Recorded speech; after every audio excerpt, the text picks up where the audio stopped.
بسم اللہ الرحمن الرحیم، السلام علیکم۔ میں ہوں آپ کا میزبان ذیشان سلیم اور آپ دیکھ رہے ہیں اسٹار ایشیا نیوز پہ ہمارا خصوصی پروگرام راہ حق۔ راہ حق میں خوش آمدید کہوں گا تمام سامعین و ناظرین کو۔ ہمارے ساتھ موجود ہے حافظ محمود صدیق صاحب، جو کل بھی ہمارے اس پروگرام میں ہمارے ساتھ تھے۔ ان کی آواز میں ہم تلاوت کلام الہی سنیں گے، پروگرام کا باقاعدہ آغاز کریں گے، اس کے بعد نعت رسول مقبول کے چند اشعار ہوں گے، پھر ہم سوالات و جوابات کا سلسلہ انشاءاللہ شروع کریں گے۔ لیکن اس کے ساتھ ساتھ میں رائے حق کے اوپر چھوٹی سی بات کرتا چلوں کہ رائے حق کے لیے ہم نے قرآن کے حسن کو لیا ہے، اور اس قرآن کے حسن کو ہم نے سورہ فاتحہ سے لے کے سورہ بقرہ کے اوپر ہمارا ابھی جو ہے وہ تفصیلی تجزیہ تبصرہ جاری و ساری ہے۔ علامہ مفتی فدا حسین حیدری صاحب ہمارے ساتھ موجود ہیں، ہمارے ساتھ موجود ہوتے ہیں ہمارے اس پروگرام میں، ان کو بھی لیں گے جب سوالات و جوابات کا سلسلہ انشاءاللہ شروع ہوگا۔ لیکن اس سے پہلے میں چاہتا ہوں کہ پروگرام کا باقاعدہ آغاز تلاوت کلام الہی سے کیا جائے۔ حافظ محمد صدیق صاحب، السلام علیکم، کیسے ہیں آپ؟ ٹھیک ٹھاک ہے؟ اللہ پاک آپ کو صحت و سلامتی ہی عطا فرمائے، ہمیشہ آپ اسی طریقے سے ہمارے اس پروگرام کی زینت بنیں، اپنی خوبصورت آواز شامل کرتے رہیں۔ یقیناً آپ کی آواز بڑی پسند آئی لوگوں کو، اور میں چاہتا ہوں کہ اپنے آج کے اس پروگرام کی ابتدا بھی خوبصورت الفاظ قرآن مجید کے خوبصورت کلمات سے کریے۔ بسم اللہ۔ اعوذ باللہ من الشیطان الرجیم،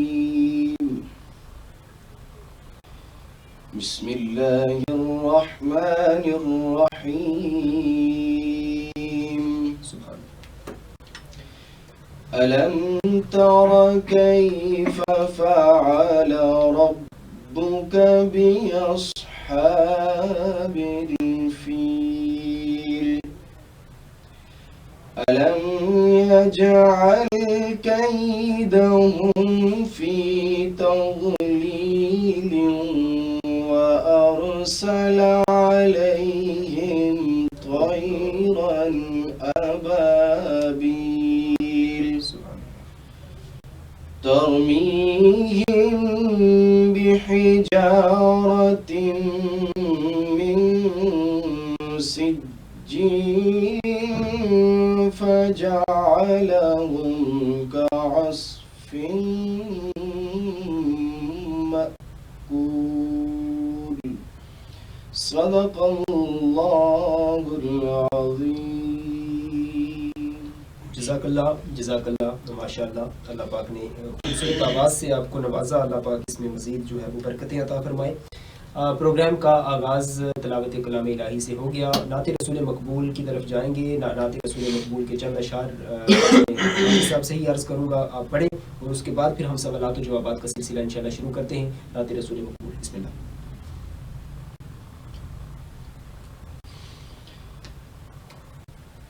رب عالم نے تجھ کو بلایا وہاں، رب عالم نے تجھ کو بلایا وہاں، جس جگہ پہ کسی کو بلایا نہیں، ایک جلوے نے موسیٰ کو بے خود کیا، ایک جلوے نے موسیٰ کو بے خود کیا، لامکاں پہ بھی تو ڈگمگایا نہیں، ایک جلوے نے موسیٰ کو بے خود کیا، لامکاں پہ بھی تو ڈگمگایا نہیں، اور ان سے معراج کی شب یہ حق نے کہا، یوں تو پیارے ہیں مجھ کو سبھی انبیاء انبیاء ان سے معراج کی شب یہ حق نے کہا یوں تو پیارے ہیں مجھ کو سبھی انبیاء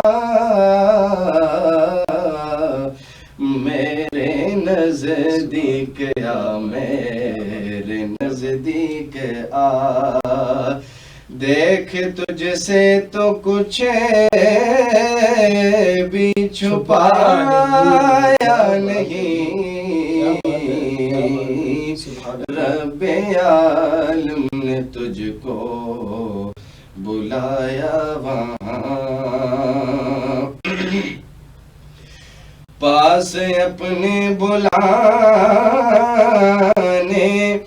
کا تھا مدعا تاکہ تیرا بھی چل جائے سب کو پتا ہاں سب کو پتا مجھ کو تیری قسم تجھے سے پہلے یہاں مجھ کو تیری قسم تجھے سے پہلے یہاں میرے محبوب کوئی بھی آیا نہیں رب عالم نے تجھ کو بلایا وہاں جس جگہ پہ کسی کو بلایا نہیں ایک جلوے نے موسیٰ کو بے خود کیا لامکاں پہ بھی تو ڈگمگایا نہیں رب عالم نے تجھ کو بلایا وہاں سبحان اللہ حافظ محمد صدیق صاحب یقین جانے میرا دل کرتا ہے کہ میں چپ رہوں پروگرام میں بیٹھ جاؤں اور آپ کی نعت آپ کی خوبصورت آواز میں سنتا رہوں سماعت کرتا رہوں اور میں یقیناً یہ چاہوں گا کہ میں ہمیشہ اس آواز کو سنوں اور میں پرسنلی بھی پروگرام کے بعد میں بیٹھ کے نہ کہیں سننے کی میری جو آرزو ہے وہ میرے اندر بار بار یہ تڑپ پیدا ہو رہی ہے. تو ہم چلیں گے جی پروگرام کے اندر باقاعدہ آغاز ہو چکا تلاوت کلام الہی سے نعت رسول مقبول خوبصورت آواز میں آپ نے سماعت فرمائی ہے. اب ہم چلیں گے سوالات و جوابات کا سلسلہ. سوالات و جوابات کے سلسلے کو آگے بڑھانے سے پہلے میں چاہتا ہوں کہ ہم ایک چھوٹی سی بریک پروگرام کے اندر لیں. چھوٹی سی بریک ہے, واپس آئیں گے پروگرام میں. سوالات و جوابات کا سلسلہ ہوگا. مولانا فداء الرحمان حیدری صاحب ہمارے ساتھ پہلے میں موجود ہوں گے, ان کے ساتھ ہم سہرا سے گفتگو کریں گے ہمارے جو آج کے عنوانات ہیں اس کے اوپر. لیکن تب تک کے لیے ہمیں چھوٹی سی بریک لینی ہوگی. بریک سے واپس آ کے ہم انشاءاللہ باقاعدہ جو ہے وہ سوالات و جوابات کا سلسلہ شروع کریں.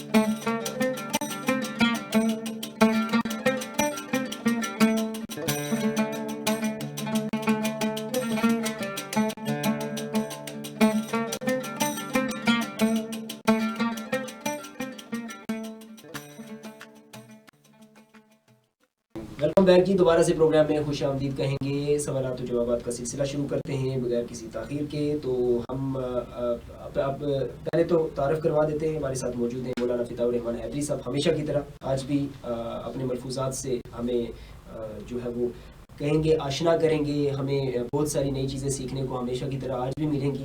تو ہم پہلا سوال جو ہے، چونکہ ہم سورہ بقرہ کا مفتی صاحب ہم نے آغاز کیا تھا، سورہ بقرہ کا بہت سارا ہم نے جائزہ لیا بھی ہے جو اس کی ابتدائی آیات بینات تھی، لیکن کچھ چیزیں جو ہیں وہ ضروری ہے ڈسکس کرنا. پہلے وہ کر لیتے ہیں، اس کے بعد پھر ہم آئیں گے جو ایمان ہے، عقیدہ ہے آخرت کے اوپر، انبیاء کے اوپر، ختم نبوت کا اس میں ایک بڑا خوبصورت سا مسئلہ ہے وہ آ جائے گا، جو کہ ہر مسلمان کا نا سمجھ لیں کہ یہاں پہ جذبات ہمارے سینٹیمنٹس بڑے ہائی ہو جاتے ہیں جب ختم نبوت کی بات آتی ہے.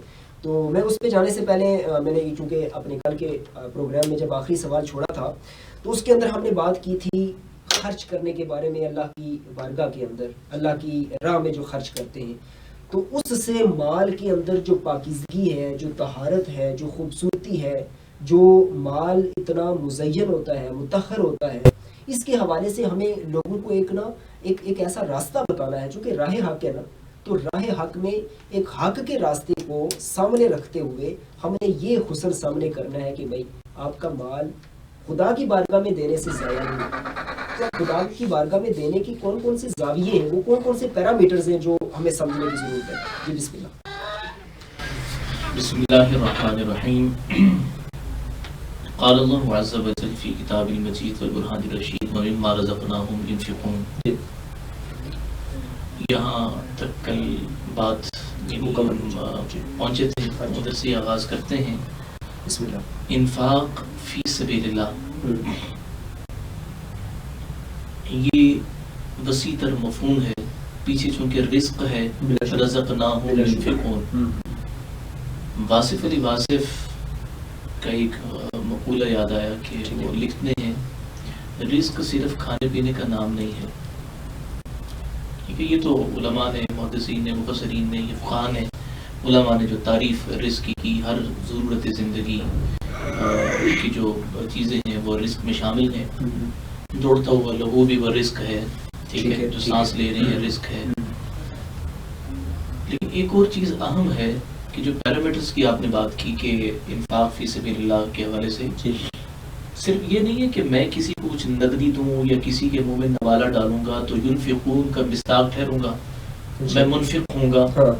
ٹھیک ہے، یہاں یہ ہے جو صلاحیت میرے پاس ہے، وہ علم کی صلاحیت ہے، وہ کوئی ہنر ہے، کوئی اور قابلیت ہے، یہاں تک کہ اگر میں روحانی بلندیوں پر ہوں، اللہ جل وعلا سے میرا تعلق ہے، تو مخلوق خدا کو خالق کائنات سے جوڑنا، ان کو نیک راہوں پر لانے کی کوشش کرنا بھی رزقناہم ينفقون میں شامل ہے. زبردست. اور پھر اسی طرح سے علمی صلاحیت ہے تو آدمی علم پر سانپ بن کے بیٹھ نہ جائے. آج تو کنجوس نہ بنے. آج تو یہ ہے نا کہ بھئی مجھ سے میرے پاس کوئی صلاحیت ہے، ٹھیک ہے، یعنی میں نے اپنی صلاحیت کے استعمال سے میں نے اپنے یعنی اوقات، یعنی زندگی گزارنے کے جو اسباب ہیں وہ مہیا کرنے ہیں، کوشش کرنی ہے، محنت کرنی ہے. لیکن یہاں یہ بھی ذہن میں رکھیے گا کہ کسی کو اچھا مشورہ دے کر اس کو اس کے پاؤں پہ کھڑا کرنا بھی ینفقون میں داخل ہے. اچھا، زبردست زبردست. اور پھر اسی طرح سے یہاں تک کہ ایک آدمی فار ایگزامپل بڑا بزنس مین ہے اور وہ تجارتی اسرار و رموز سے واقف ہے، وہ دیکھتا ہے کہ بھئی کسی گلی کی نوکر پر، کسی اور جگہ پر وہی آئٹمز کسی چھوٹے تاجر نے لگائی ہیں لیکن وہ کچھ ترقی کرتا ہوا نظر نہیں آ رہا. اب یہ شخص اس کے ساتھ بھلائی کرے کہ بھئی فلاں جگہ پر میرا بھی تجارتی مرکز ہے، آؤ وہاں آ کر کام کو سمجھو، دیکھو کہ کیا کیا جو ہے وہ طریقہ کار ہوتا ہے، کس طرح سے آدمی جو ہے نا وہ طریقہ اپنا کر ترقی کی طرف گامزن ہو سکتا ہے. تو ینفقون میں یہ بھی داخل ہے. ہم نے جو اسپیسیفک ایک جو مطلب تصور رکھ لیا، لمیٹڈ جو کر لیا، وہ یہ اس طرح سے کر لیا کہ ینفقون صرف یہ ہے کہ صدقہ ہم نے دے دیا، ٹھیک ہے، بیماری آئی تو بکرا ذبح کروا دیا، رمضان کا مہینہ آیا تو زکوٰۃ کی کچھ رقم دے دی، فصل تیار ہوئی تو کچھ عشر دے دیا. یہ دو تین چیزوں میں جو ہم مطلب اس کو سمجھ بیٹھے ہیں، یہ تصور ٹھیک نہیں ہے. ہر آدمی جو صلاحیت دے سکتا ہے، روپیہ دے سکتا ہے، نقدی دے سکتا ہے، کوئی چیز دوسرے کو خیر خواہی کے طور پہ ڈیلیور کر سکتا ہے، ينفقون میں شامل ہو. زبردست پوائنٹ. اور یہیں سے ایک اور پوائنٹ میرے ذہن میں ریز ہو رہا ہے، ہم تفصیلاً اس کو کسی اور پروگرام میں ذکر کریں گے. یہی کنسیپٹ ہے نا لوگوں کا، میں سمجھتا ہوں کہ یہ کم عقلی اور کم فہمی ہے. یہی کنسیپٹ عبادت کے حوالے سے ہے کہ عبادت ایک لمیٹڈ چیز ہے. میں سمجھتا ہوں عبادت ورشپ جسے کہا جاتا ہے یہ لمیٹڈ نہیں ہے، یہ محدود نہیں ہے. ہم نے مفتی صاحب، میں نے اکثر سنا اس بات کو، بڑا لوگ جو ہے نا وہ اس حوالے سے بڑے مقید ہو چکے ہیں اس قید میں لوگوں کو نا پتہ نہیں. اب میں سمجھتا ہوں کہ اس چیز کو کس طریقے سے ہم ہائی لائٹ کریں، لیکن بڑا ضروری ہے. یہ لوگ سمجھتے ہیں نماز، روزہ، زکوٰۃ، حج، ارکان اسلام یہ عبادت ہے، اس کے باہر عبادت نہیں ہے. اور ہمیں کوئی پوچھتا ہے عبادت کیا ہے تو ہم یہ 4 چیزیں 5 چیزیں گنوا دیتے ہیں. لیکن جہاں تک میں نے دیکھا، سوچا، سمجھا کہ اللہ رب العزت نے تو قرآن میں فرمایا ہے وَمَا خَلَقْتُ الْجِنَّ وَالْإِنسَ إِلَّا لِيَعْبُدُونِ. عبادت ہے آپ کا. یہ اس لیے میں بتا رہا ہوں، آپ نے کہا کہ ينفقون میں صرف یہ نہیں آتا جو آپ سمجھتے، تو میں سمجھتا ہوں کہ عبادت میں بھی صرف وہ نہیں آتا، بلکہ اس وقت جو گفتگو ہماری ہو رہی ہے اور جو گفتگو آپ سماعت فرما رہے ہیں، آپ خوش نصیب لوگ ہیں، آپ اس وقت عبادت کر رہے ہیں. ہم اس وقت عبادت کے خوبصورت سمجھ لیں ایک جو مناظر ہیں وہ طے کر رہے ہیں. تو یہ ایک چھوٹا سا پوائنٹ تھا، اس کو بالکل نوٹ کر لیا میں نے. ہم انشاءاللہ تفصیلاً اس کے اوپر بات کریں گے، لیکن اس کے بعد ہم اپنی انہی آیات کو آگے لے کر چلیں تو اس میں ہمارے کچھ عقائد آتے ہیں آخرت کے بارے میں. آخرت کے بارے میں جو عقیدہ ہے اس کو میں سمجھتا ہوں ہائی لائٹ ہونے کی ضرورت ہے، منظر عام پہ آنے کی ضرورت ہے. آخرت کو جب انسان یاد کرتا ہے، جب آخرت کا کنسیپٹ انسان ذہن میں لاتا ہے، جب قیامت خیز منظر انسان کے ذہن میں آتا ہے، جب اللہ کے عذاب کے بارے میں، عذاب قبر کے بارے میں انسان کے ذہن میں باتیں آتی ہیں، تو جو ایک خدا سے ڈرنے والا ہے نا، جو مفتی صاحب نے کل بھی فرمایا تھا، جو تقویٰ ہے، جو پرہیزگاری ہے، جو اللہ رب العزت کا ڈر ہے، ہمارے دلوں پہ ہیبت ہے، تو وہ ایٹومیٹکلی وہ ساری چیزیں انسان کے دل پہ رعب و دبدبہ آنا شروع ہو جاتا ہے اور انسان اللہ سے ڈرنا شروع ہو جاتا ہے. کیونکہ آخرت کا منظر اور وہ آگ کا منظر اور عذاب قبر کا منظر، وہ ساری چیزیں ہماری آنکھوں کے سامنے آنا شروع ہو جاتی ہیں. تو اس کے اوپر میں تھوڑا سا اس کا کنسیپٹ کہ اس سے کیا مراد ہے، آخرت سے مراد کیا ہے، اور ہم نے ایمان کو پختہ کرنے کے لیے کون کون سے ایسے راستے ہیں کہ ہمیں پختگی مل سکتی ہے، آخرت پہ ہمارا عقیدہ بڑا پکا ہو سکتا ہے. دیکھیں، سب سے پہلی بات تو یہ ہے کہ تصور عبادت، یعنی نماز کا ذکر بھی آیا، انفاق فی سبیل اللہ کو بھی ہم نے یعنی ذکر کیا. اب اگلی چیز یہ ہے کہ والذین یؤمنون بما انزل الیک وما انزل من قبلک. آپ کی گفتگو میں جو پہلا سوال تھا عقیدے کے لحاظ سے، آخرت کے حوالے سے، تو عقیدہ آخرت سے پہلے میں یہ کرنا چاہوں گا کہ اس آیت طیبہ کے تحت حضرت مفتی شفیع صاحب رحمہ اللہ تعالی نے جو عقیدہ ختم نبوت کا ایک اصول سمجھایا ہے، میں ناظرین و سامعین تک وہ بات نقل کرنا ضروری سمجھتا ہوں. والذین یؤمنون بما انزل الیک وما انزل من قبلک، جو آپ پر نازل کیا گیا اور آپ سے پہلوں پر نازل کیا گیا، یعنی آپ آخری ہیں، اس کے بعد نبوت رسالت کا سلسلہ ختم ہو چکا ہے اور نزول وحی کا سلسلہ بھی منقطع ہو چکا ہے. والذین یؤمنون بما انزل الیک وما انزل من قبلک، یعنی قرآن کی ابتدائی آیات ہی ختم نبوت پر دلائل جو ہے نا وہ دے رہی ہیں. اور پھر حضرت مفتی صاحب نے وہ آیات بھی جمع فرمائی کہ جن دیگر آیات میں بھی وَلَقَدْ أَرْسَلْنَا مِن قَبْلِكَ، ہم نے آپ سے پہلے، ٹھیک ہے، مختلف عنوانات سے آپ سے پہلے انبیاء علیہ السلام کا ذکر آیا ہے. یعنی آپ سے پہلے، آپ کے بعد کوئی منصب نبوت پر پیدا ہو کر نہیں آئے گا. ایسے ہی، بالکل ایسے ہی.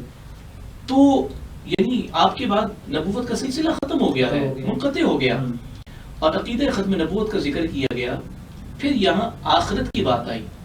اب تصور آخرت، فکر آخرت وہ بنیادی چیز ہے کہ جو دنیا میں قیام امن کے لیے سب سے بڑا ذریعہ ہے.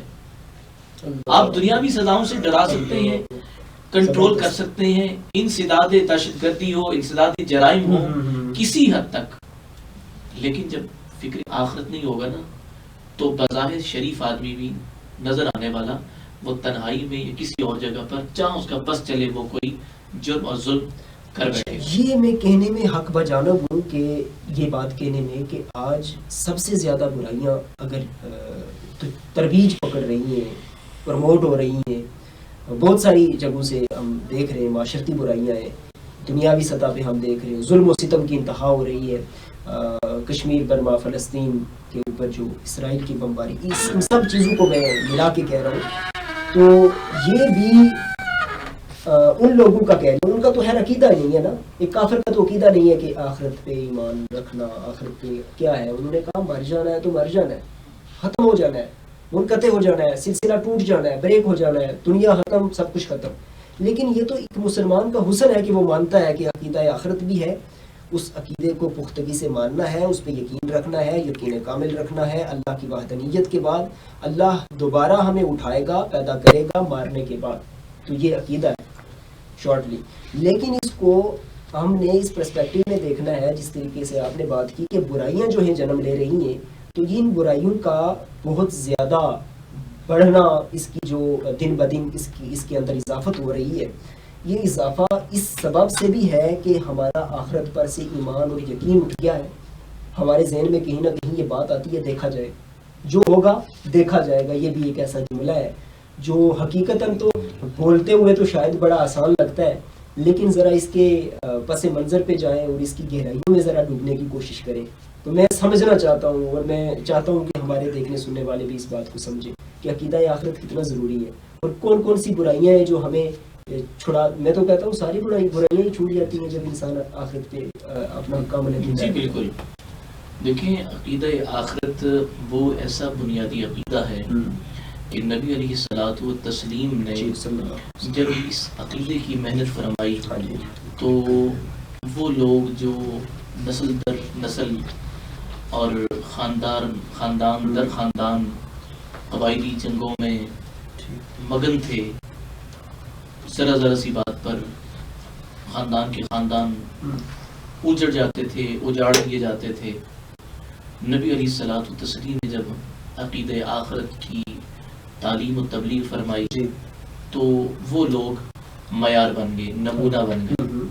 اور آگے ان کا ذکر بھی آ رہا ہے کہ انہی آیات طیبات میں یعنی آگے چل کر ان کا ذکر خیر اللہ جل وعلا فرمائے گا. جی جی. تو آخرت کا عقیدہ جب معاشرے میں ترویج پکڑے گا تو پھر کسی کیمرے کی ضرورت نہیں ہوگی. اللہ ان ربک لبالمرصاد, تمہارا رب کھات لگائے ہوئے ہے. پھر سورہ فجر کی اس آیت کا یہ حصہ مجھے ہر قسم کے ظلم اور جرم سے روکے گا, تکلیف اور اذیت دینے سے روکے گا. آج تو یہ ہے نا, کہتے ہیں یہاں کیمرے لگے ہیں, یہاں لگے ہیں, یہاں نہیں لگے, ابھی یہ ہے, ابھی وہ ہے. رب العالمین کی ذات عالی جو شارک سے زیادہ قریب ہے, ان ربک لبالمرصاد, وہ ذات عالی, ان اللہ کان علیکم رقیبا. اور پھر وہ عقیدہ آخرت جہاں ہر چیز کو تولا ناپا ماپا جائے گا. میں نے ان مراحل سے گزرنا ہے, ان ساری چیزوں کا سامنا میں نے کرنا ہے. کب کرنا ہے اس کا جو ہے نا وہ اندازہ ہی مجھے نہیں ہے کہ کتنا قریب ہے وہ وقت. یسألونک عن الساعہ, کہ کب واقع ہوگی. اب قیامت کے حوالے سے نبی کریم صلی اللہ علیہ وسلم کا فرمان اقدس کا مفہوم یہ ہے کہ جب آدمی مر جاتا ہے تو قیامت قائم ہو جاتی ہے اس کے لیے, اور مجھے کوئی گارنٹی نہیں ہے کس لمحے کتنی سانسیں بعد میرے رب کے فیصلے وہ یعنی نافذ ہو جائیں اور اس دارالفنا سے دارالبقا کی طرف. اس لیے آخرت کی تیاری میں آدمی کو رہنا چاہیے کہ آخرت کی تیاری ہوگی تو دنیا کے معاملات سنوریں گے. تنہائی میں بھی آدمی گناہوں سے اپنے آپ کو بچائے گا. لیکن اس ساری گفتگو کا مقصد یہ نہیں ہے کہ میں خود کو مابرا سمجھتے ہوئے, مبرہ سمجھتے ہوئے, منزہ سمجھتے ہوئے پاکیزہ سمجھتے ہوئے، مطہر سمجھتے ہوئے میں یہ گفتگو کر رہا ہوں اور سامعین کو یہ باور کروا رہا ہوں کہ تم سارے سننے والے گناہوں میں لت پت، ایسا نہیں. فلا تزکوا انفسکم هو اعلم بمن اتقى، وہ ذات عالی جانتی ہے. ہم تو ناقل ہیں، عجزگزار ہیں. وذکر فإن الذکرى تنفع المؤمنین کے تحت ایک بات کر رہے ہیں کہ میرے مالک تو ستار العیوب ہے، پردے تو نے ڈالے ہوئے ہیں، اب مجھے ویسا بننے کی توفیق عطا فرما دے کہ جیسا تو چاہتا ہے اور جیسے تیری مخلوق میرے بارے میں نیک گمان کیے ہوئے تو بھی وہ فیصلے فرما دے. کیا بات، زبردست. اس لیے کسی کی ذاتی زندگی میں جھانکنے کی ضرورت نہیں ہے، شریعت ظاہر کا اعتبار کرتی ہے. اچھا مفتی صاحب، یہ والا جو پوائنٹ ہے عیبوں سے پردے اٹھانے کا جو پوائنٹ ہے، آج بہت سارے کنٹینٹ کریئٹرز ہیں، بڑی ہماری سوشل میڈیا پہ یہ بڑی دھوب لگی ہوتی ہے اس چیز کے اوپر بات کرنا کہ جی کسی کی ذات کے اوپر بات کرنا، کسی کی ذات پہ حملے کرنا اور کسی کے عیبوں سے جو پردہ ہے وہ اٹھانا، کسی کی عیب پوشی کرنا، یہ ساری چیزیں بڑی ہائی لائٹڈ ہیں. لیکن میں یہاں پہ ایک بات عرض کرنا چاہوں گا، چونکہ بات چھڑ چکی ہے، تو یہ بھی قرآن کے ہی اصول و ضوابط اور قرآن کی ہی روشنی میں، قرآن کے بتائے ہوئے ہی احکامات کو مد نظر رکھتے ہوئے میں یہ بات کرنا چاہوں گا کہ جو پردہ پوشی ہے اللہ رب العزت کو کتنی ناپسند ہے، کتنی ناپسندیدہ ہے اس بارگاہ ربوبیت میں یہ عادت کسی انسان کا، یہ گناہ کہ آپ سوچ بھی نہیں سکتے. ایک ہے حقوق اللہ اور دوسرا حقوق العباد.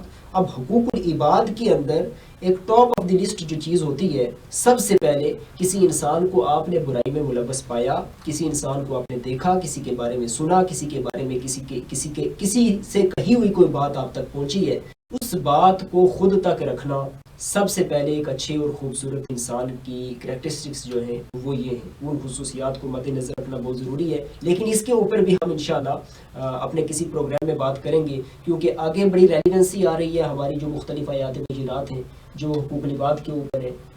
چونکہ حقوق العباد ایک بڑا لمبا چیپٹر ہے تو اس کے اندر ہم انشاءاللہ اس چیز کو لے کر آئیں گے.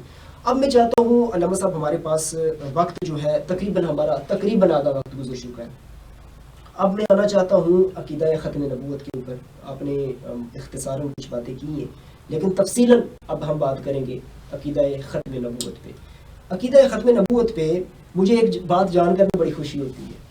میں ہمیشہ یہ بات کہا کرتا ہوں کہ جو مسالک کا ایک چیپٹر ہے، مسلکی اختلافات ہوتے ہیں، مسلکی جنگیں ہوتی ہیں، میں ان سب چیزوں پہ نا ایک مرتبہ بھول جاتا ہوں اور میرے اندر بڑا سکون کا سانس آتا ہے کہ جب میں یہ دیکھتا ہوں کہ ختم نبوت اتنی مضبوط چیز ہے، اتنی خوبصورت چیز ہے. یہ ختم نبوت ایک، میں سمجھتا ہوں ایک باغیچہ ہے، ایک خوبصورت باغ ہے کہ جس پہ اللہ رب العزت نے تمام مسلمانوں کو یکجا کر دی ہے، اکٹھے کر دی ہے.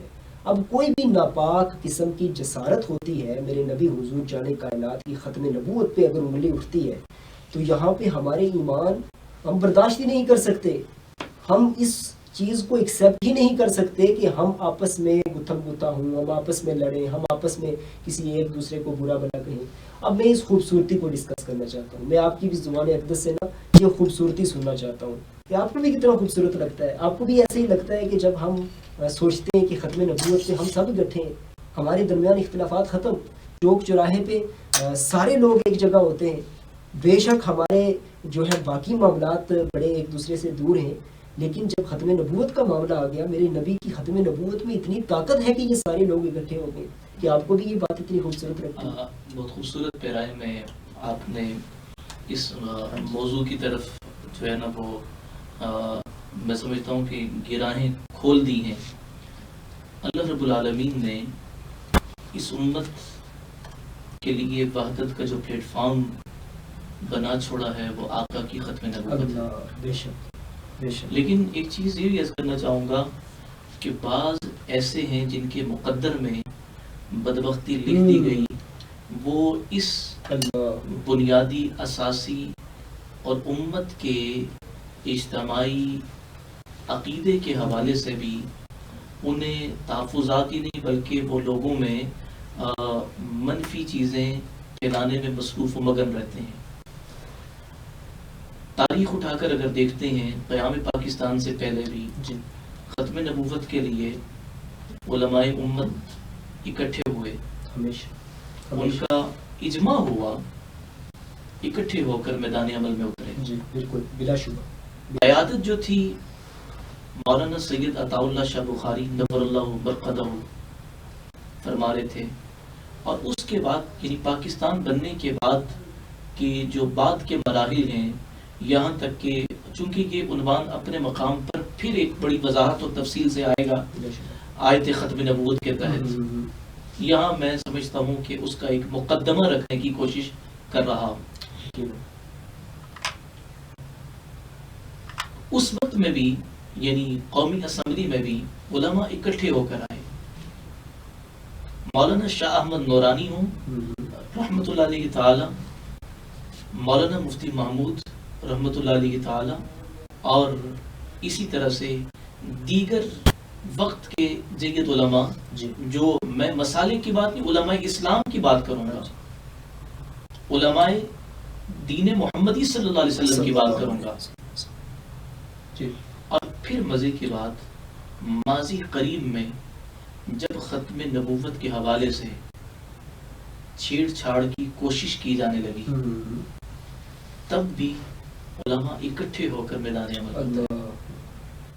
اب یہاں ان لوگوں کے لیے پیغام ہے کہ جو فقہی اختلاف کے بلبوتے پر آراء اور تشریحات و تعبیرات کے فرق کے پیش نظر سیخ پا ہوتے ہیں، اور جناب والا وہ ایسے گلے پھاڑ پھاڑ کر بول رہے ہوتے ہیں، یار کس طرف لے جا رہے ہو، امت کو کس طرف لے جا رہے ہو. ہمارا مقابلہ اس وقت منکرین آخرت کے ساتھ ہے، منکرین ختم نبوت کے ساتھ ہے، کہ ہم علمی دنیا میں ان کے ساتھ وہ مجادلہ کر سکیں، وہ مباحثہ کر سکیں، ان کے لیے راہ حق کے راہی بن سکیں. اللہ بے شک. لیکن یہاں کیا ہے کہ ہم آپس میں اتنے الجھے ہیں کہ اس الجھن کو دور کرنے کے بجائے اس کی گتھیاں مزید الجھانے میں ہی ہم لگے ہوئے ہیں. بلا شبہ. اور یقین جانے یہ وہ چیز ہے، میں ختم نبوت کی بات کروں گی، وہ چیز ہے کہ جس نے ہمیں ایک درس دیا، ایک سبق دیا ہے کہ بھائی ہمارے اختلافات بلائے بھی جا سکتے ہیں، ذاتیات کی جنگیں ختم بھی کی جا سکتی ہیں، ایک دوسرے کے اوپر تان و تشنی کا یہ نظریہ اس کو بھی ختم کیا جا سکتا ہے، یہ تو میں والا جو کنسیپٹ ہے، جو چکر ہے، اس کو بھی ختم کیا جا سکتا ہے. یہ ہمارے پاس ایک پلیٹ فارم ہے ختم نبوت کا. اب ہم نے یہ ہمیں اللہ پاک نے ایک راستہ دکھایا ہے. اب میں راہ حق کا پروگرام ہے چونکہ، تو میں راہ حق سے وہ راہیں تلاش کرنے کی کوشش کروں گا قبلہ مفتی صاحب کی زیر سرپرستی، کہ وہ راستے ہم نے تلاش کرنے ہیں جو ہمیں ہر جگہ پہ، ہر موڑ پہ اکٹھے ہونے کا درس دے، ہر موڑ پہ ہمیں آپس میں میل جل کر رہنے کا درس دے، ہر موڑ پہ ہمیں آپس میں اخوت، بھائی چارہ اور یگانگت کا درس دے. اب وہ والی ساری چیزیں، یہ عادات بیلڈ اپ کرنا اپنے اندر، ان کو اپنے اندر اس طریقے سے راسخ کرنا کہ ہم ایک خوبصورت طریقہ کار سے، ایک خوبصورت راستے کا تعین کر کے اپنے لیے چل سکیں، یہ بے حد ضروری ہے. اس کے لیے کون کون سی ایسی چیزیں ہوں گی کہ جن کے بعد ہم اس راستے پہ آ سکتے ہیں. میں ان چیزوں کو صرف، کیونکہ آپ نے ختم نبوت کے حوالے سے بتایا، آپ نے ہسٹوریکل وے میں بھی بتایا کہ جو پاکستان بننے سے پہلے بھی، اس کے بعد بھی بہت ساری خوبصورت ہستیاں ہیں، ان کا ذکر بھی آپ نے کیا ہے. لیکن اس کے بعد اب ختم نبوت کے علاوہ بھی، یہ ختم نبوت تو ہمارے پاس ایک ایسا لاجک ہے نا، ایک ایسا پلیٹ فارم ہے کہ جس کے ذریعے ہم نے سبق سیکھا ہے کہ ہم متحد ہو سکتے ہیں. یہ پاسبل ہے، امپاسبل نہیں ہے. تو اب ہمیں وہ راستے تلاش کرنے ہیں کہ جن سے ہم آپس میں یہ اختلافات، آپس کی جنگیں، آپس کے معاملات، آپس کا جو بگاڑ ہے، اس کو ختم کر کے ہم ایک راستے کو اپنے لیے متعین کر لیں، ایک راستے کا اپنے لیے تعین کر لیں. تو وہ کون سے فیکٹرز ہیں جو اس کے اندر شامل ہو سکتے ہیں تاکہ ہمارا آپس میں جو محبت کا سلسلہ ہے، میرا اور آپ کا بھی ایک محبت کا سلسلہ ہے، ہمارا اس آڈینس کے ساتھ، ان ناظرین کے ساتھ بھی ہمارا ایک محبت کا سلسلہ ہے. یقینی طور پہ ہمیں بہت سارے لوگ پسند کرتے ہوں گے، بہت سارے لوگ ناپسند کرتے ہوں گے. دنیا کا اصول ہے. ہماری باتوں کو، کچھ لوگوں کو ہماری باتیں بہت اچھی لگتی ہوں گی، کچھ لوگ ہماری باتوں سے انکار انحراف کرتے ہوں گے. لیکن میں وہ راہیں تلاش کرنا چاہتا ہوں مفتی صاحب آپ کی زبانی. پھر میں اجازت چاہوں گا آج کے پروگرام سے. تو ہم یہ 5-7 منٹ کے اندر اس بات کو کس طریقے سے سمجھ سکتے ہیں کہ ہمارے لیے یہ راستہ بھی ہے، یہ بھی ہے، یہ بھی ہے، ان کو اختیار کیا جا سکتا ہے. آپس کی محبتیں دیکھیں، آپس کی محبتوں کے لیے ایک چیز تو یہ ہے کہ چونکہ بات ختم نبوت کی چلی ہے، میں یہ سمجھتا ہوں کہ عقیدہ ختم نبوت کے جو بنیادی گواہ ہیں، گواہان ختم نبوت، جی گواہان ختم نبوت، ہمیں ان کی عقیدت اور پیروی کی طرف بھی آنا ہوگا. اللہ اکبر. اچھا، یہ بات جو آپ نے کی ہے نا، سمجھ لیں کہ میرے وہم و گمان میں یہ بات نہیں تھی. بس یہ آپ کی توجہ دیکھیں، آپ نے جو بات، میں تو مشکور ہوں آپ کا، بلکہ بسط احترام. یہ جو آپ نے بات کی ہے، اس کے اوپر سے تو بڑی باتیں نکلتی ہیں، لیکن میں چاہتا ہوں کہ آپ کنٹینیو کریں. میں اس کے اندر اس میں کر رہا ہوں کہ گواہان ختم نبوت کی محبت صرف محبت ہی نہیں بلکہ اتباع اور پیروی. ٹھیک ہے. پھر قرآن مجید برہان رشید، ظاہر سی بات ہے کہ کتاب اللہ اور رجال اللہ ہے نا. اللہ کی کتاب کو دیکھنا ہے اللہ کے بندوں پر، اللہ کے بندوں کو دیکھنا ہے اللہ کی کتاب پر. کتاب اللہ اور رجال اللہ. باقی نبی علیہ الصلوۃ والتسلیم کی ذات اقدس سے جو منقول اعمال ہیں، ان اعمال کے طریقوں میں، ادائیگی کے انداز میں، وقتاً فوقتاً، موقع بہ موقع، اگر کوئی ایسا ہے کہ بھی اس وقت میں آقا کریم صلی اللہ علیہ وسلم نے یوں فرمایا تو فلاں وقت میں یوں فرمایا، وہ آقا کی ادائیں ہیں. اور اللہ کو اپنے کریم آقا کی ادائیں، اپنے نبی کی ادائیں اتنی پسند ہیں، قیامت تک وہ ادائیں ادا ہوتی رہیں گی. ٹھیک ہے. ہمارے لیے اس وقت کرنے کی چیز یہ ہے کہ میں آپ کے توسط سے یہ کہنا چاہوں گا کہ سوسائٹی ہر اس فکر کا بائیکاٹ کرے کہ جس فکر میں مسلمان، ٹھیک ہے، یعنی قرآن پر ایمان رکھتا ہے، رب العالمین کی ربوبیت پر، توحید پر ایمان رکھتا ہے، عقیدہ آخرت ہے اس کا، نبی علیہ السلام کی ختم نبوت پر، ختم رسالت پر، ٹھیک ہے، آپ سے جڑے ہوئے تقدس کے وہ رشتے ہیں جن کے واسطے توسط سے ہمیں قرآن پہنچا ہے. قرآن کو براہ راست یعنی دیکھنے والے نبی علیہ السلام تسلیم پر جب نازل ہوا، اس کو نقل کرنے والے، لکھنے والے، قربانیاں دینے والے، نبی علیہ السلام پر جان نچھاور کرنے والے، اسلام کی شہادت کے اندر اپنا سب کچھ لوٹانے والے، ٹھیک ہے، وہ ان یعنی قدسی صفات جو اللہ رب العالمین کے یعنی وہ بندے، وہ جماعت حزب اللہ، ہمیں ان کی محبتوں کو بھی پروان چڑھانا ہوگا. اور سوسائٹی میں ہمیں سب سے بڑی چیز یہ ہے کہ قرآن و سنت معیار ہے. قرآن و سنت، ٹھیک ہے، امت واحدہ کے لیے، امت یعنی اس امت کو متحد کرنے کے لیے کتاب و سنت کی طرف ہم آئے ہیں. تو کوئی ایسا معاملہ نہیں ہے. باقی چونکہ یہ عنوان اپنی جگہ پر بڑی وسعت کے ساتھ آئے گا، لیکن آپ کے توسط سے یہ عرض کرنا چاہوں گا کہ ختم نبوت، بھائی ختم نبوت کے معاملے میں جن لوگوں نے اپنا سب کچھ لگا دیا، اب ایک آدمی اٹھ کر شک کی انگلی اس کی طرف کرتا ہے اور داغدار کرتا ہے، ایک عجیب سراسیمگی، ایک عجیب معاملات چل رہے ہوں، تو بھائی جو ختم نبوت کے لیے کام کر رہے ہیں، آپ ان کے سپاہی بنے، بلا شک ان کے رفیق بنے، نہ کہ آپ فریق بن کے کھڑے ہو جائیں. یہ کیا ہے؟ ایسے ہی. اور میں اپنی قلبی کیفیت کا اگر اظہار کروں، آقا کی ختم نبوت کے حوالے سے جس نے علم اٹھایا ہے، میں اس سے عقیدت رکھتا ہوں، اللہ محبت رکھتا ہوں. یہ ہمارے بڑوں کا ظرف، ہمارے بڑوں کی تربیت، صحیح، بالکل ایسے. اور اللہ کے فضل و توفیق سے میں رب العالمین کا کروڑ ہاتھ شکر ادا کرتا ہوں. الحمدللہ. میری اس فکری تربیت میں جو ایک بڑا یعنی سلسلہ ہے، قبلہ استاد گرامی تایا جان حضرت مولانا اکرم کاشمیری نور اللہ مرقدہ، استاد الحدیث گزرے ہیں، تو وہ کھول کر سبق پڑھانے کے بعد بھی مجھے کہتے بیٹا ایسے ایسے ایسے ایسے. لیکن دوسری طرف بات ختم نبوت کی ہو، گواہان ختم نبوت کی ہو، اور ان میں صدیق اکبر ہوں، فاروق اعظم ہوں، عثمان ذوالنورین ہوں، حیدر کرار ہوں رضی اللہ عنہم اجمعین، سبحان اللہ، پھر رونگٹے کھڑے ہو جاتے ہیں. بلا شبہ ہم ان کے ذکر سے توانائی پکڑتے ہیں. اللہ اکبر. ان پہ کمپرومائز نہیں ہے، آقا کی ختم نبوت پہ کمپرومائز نہیں ہے. بالکل بالکل باقی فقہی اختلافات میں پڑھنے کی شدت سے ضرورت نہیں ہے. بالکل ایسا ہی ہے، اور اس بات میں بھی کوئی شک نہیں ہے جس طریقے سے خلفائے راشدین کی جن جذبات سے، جن سینٹیمنٹس کی بالکل وہ آپ کل بھی کیفیت پہ، ہاں بالکل احساسات آپ جس طریقے سے آپ نے بات کی ہے، خلفائے راشدین سیدنا ابو بکر صدیق، سیدنا عمر فاروق، سیدنا عثمان غنی، سیدنا مولا علی شیر خدا، آپ ایسی شخصیات ہیں کہ جن کے اوپر آج کے دور میں اگر کوئی انسان یہ کہتا ہے کسی ایک بھی شخصیت کے بارے میں یہ خلفائے راشدین کی بات کر رہا ہوں کہ بلا مفتی صاحب میں ضرور انشاءاللہ ہم ارینج کریں گے اپنے کسی پروگرام کو خلفائے راشدین کے بعد صحابہ کرام کے حوالے سے میں بات کروں تو صحابہ کرام میں کوئی اسپیسیفیکیشن نہیں ہے، کوئی اسپیسیفک صحابہ نہیں ہے. صحابہ وہ صحابی ہے، وہ صحابی کا نور اس کے اندر ہے کہ جس کو نبی کریم حضور جان کائنات نے اپنی سنگت، اپنی معیت نصیب فرمائی، حضور نے عطا فرمائی.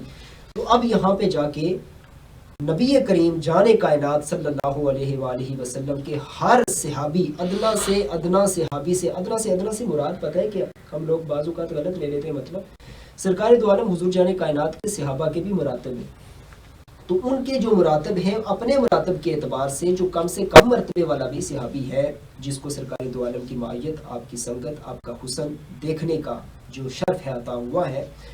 کسی کا بھی عقیدہ، میں بات جو پوائنٹ کی کرنے جا رہا ہوں، کسی کا بھی اگر عقیدہ یہاں سے کوئی ڈگمگاتا ہے یا کوئی ایسی بات کرتا ہے یا کوئی ایسا کوئی برا جملہ بولتا ہے یا اپنے دل میں کوئی ایسی کھوٹ نیت رکھتا ہے، معذرت کے ساتھ میں کہوں گا کہ آپ دین میں، اسلام میں وہ ادخلوا فی السلم کافہ کا میرے ذہن میں وہ کنسیپٹ آ رہا ہے کہ آپ اس سے محروم ہیں. آپ کو توجہ دینی ہوگی، آپ کو اسلام کی طرف آنا ہوگا، آپ کو کلمہ پڑھنا ہوگا اور اس کلمے پہ کاربن رہنا ہوگا.